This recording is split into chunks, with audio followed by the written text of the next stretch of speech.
What's up, guys? Welcome to another episode of the No Fun League. Today we are ranking the quarterbacks going into the 2024-2025 season, and I'm sure this won't make anybody mad.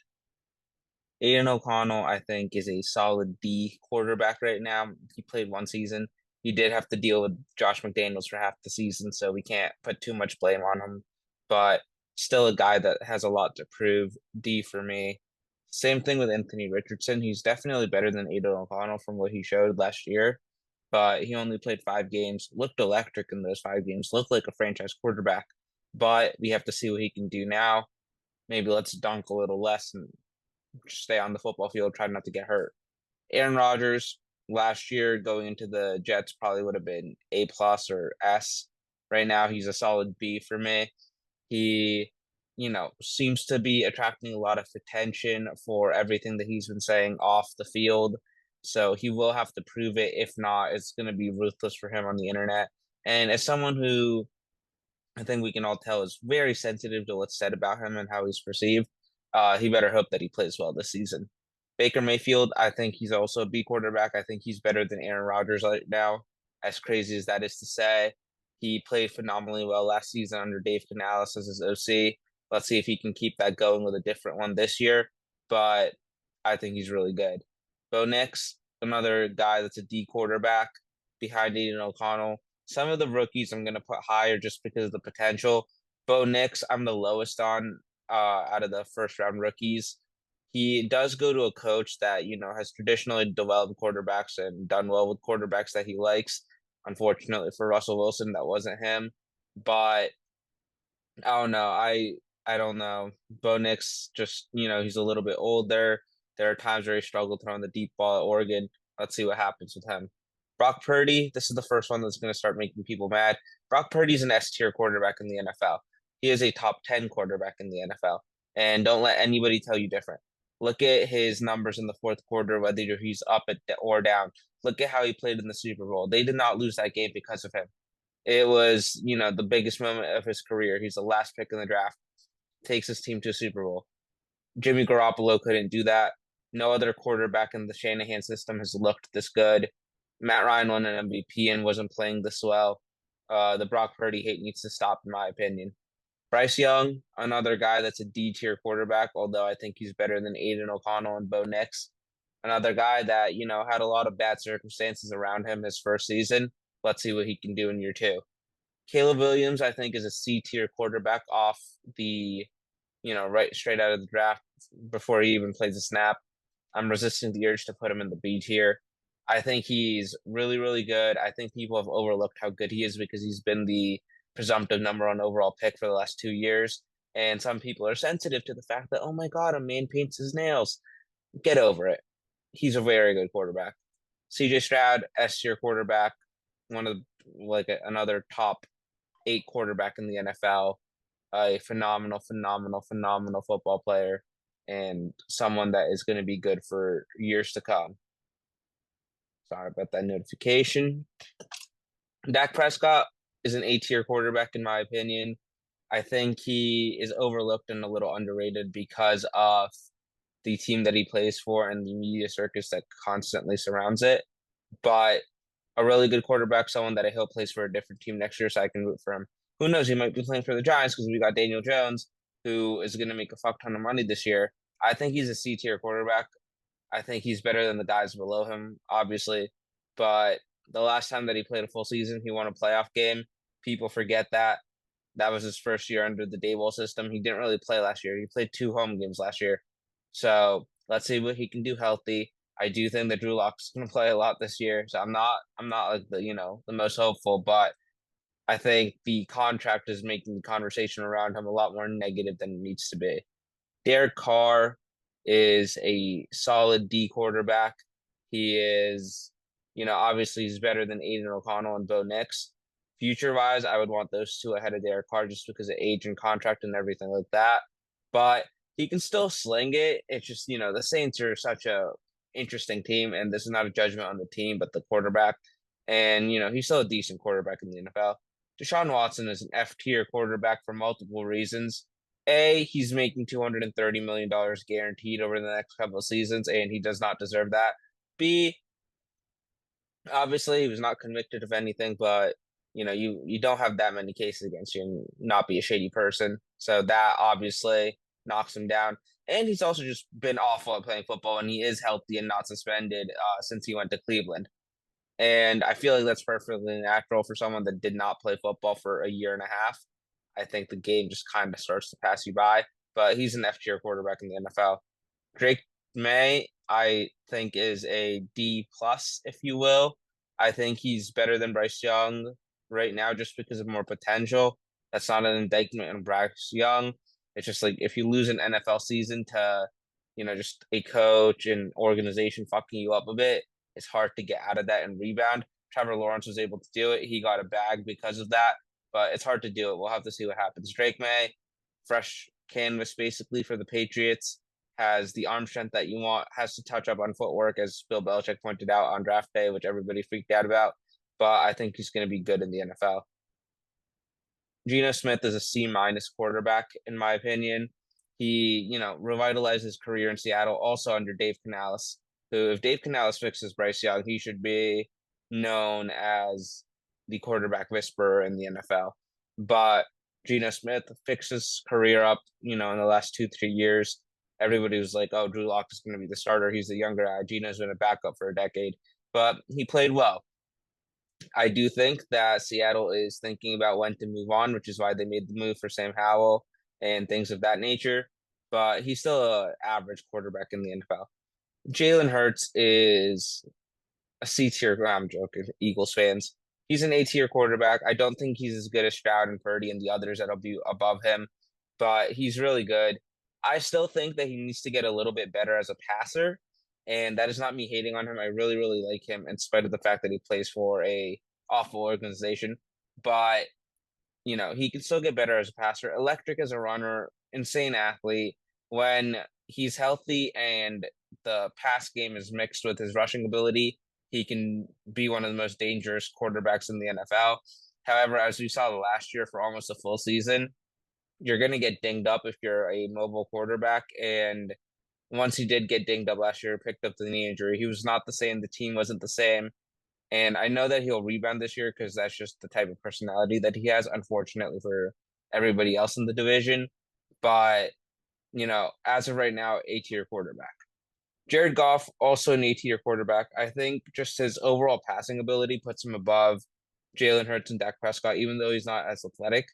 I won't go so far as to say that he's an S tier quarterback, but he's still a guy that you would want as your quarterback in the NFL right now. He just got a massive contract, which is very well deserved. But he actually also just got married, so he's having a great offseason.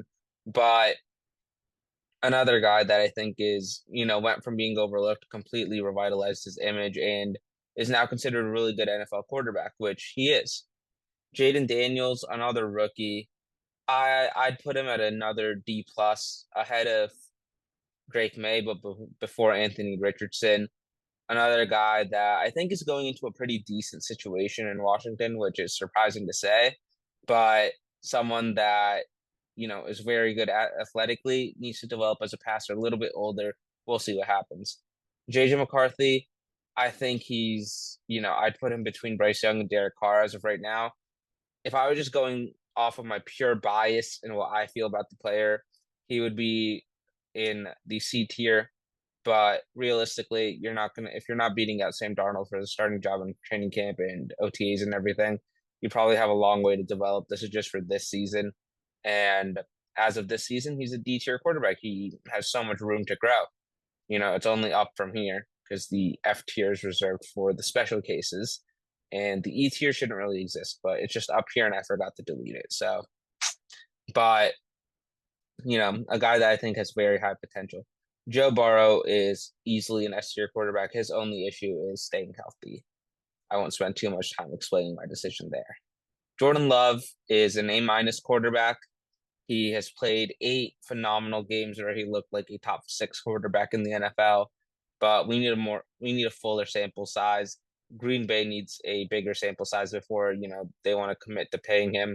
I'm sure his agents want him to get paid now, but He has all the potential in the world, much like Caleb, much like Jaden Daniels, Drake May, Anthony Richardson, a lot of these guys. It's just that he's been in the league a lot. He got to learn from Aaron Rodgers, and I'd say he's already better than him now. And another guy that could be an S tier quarterback by the time the season's done. Josh Allen, I think, is really good. I don't think he's as good as Burrow, and this took me a long time to formulate in my brain, but I just think Burrow's been more consistent, and Burrow has been an outright winner. Like I said, his only issue is health. Every season that he's finished healthy, he's taken Cincinnati to at least the AFC Championship game, which who thought that we'd see them be an AFC contender a decade ago? But, Josh Allen is a much different quarterback style than Joe Burrow. He, will chuck it all over the place. He looks like he's playing Madden out there with some of the decision making, which is fine because a lot of the time it's a net benefit for Buffalo, but it still does knock him here. Justin Herbert is another really conflicting guy. I'm sure some people would put him as a C tier quarterback. Some people would put him as an S tier quarterback. I think he is I think he's a solid A. I think he's better than Jalen Hurts. Just once again, another guy just like pure passing ability, a little bit more athleticism than Jared Goff offers, but someone that actually I'll rearrange this a little bit. But another guy that's just so good with the football in his hands, and we haven't seen it because of the Chargers being an inept organization in many ways. Kirk Cousins is a B plus quarterback. He was playing the best football of his career last year before injuries took its toll and he got hurt and all of that. But another guy that is just absolutely phenomenal. Kyler Murray, another really conflicting guy, but I'll say A minus. He's a guy that has MVP potential because of how electrifying he is. He plays a really fun style of football. He's also struggled with health and putting it all together and staying consistent. So he has a talent of an S tier guy, a top tier guy. Saying S tier feels a little childish, but it is what it is. It's fun.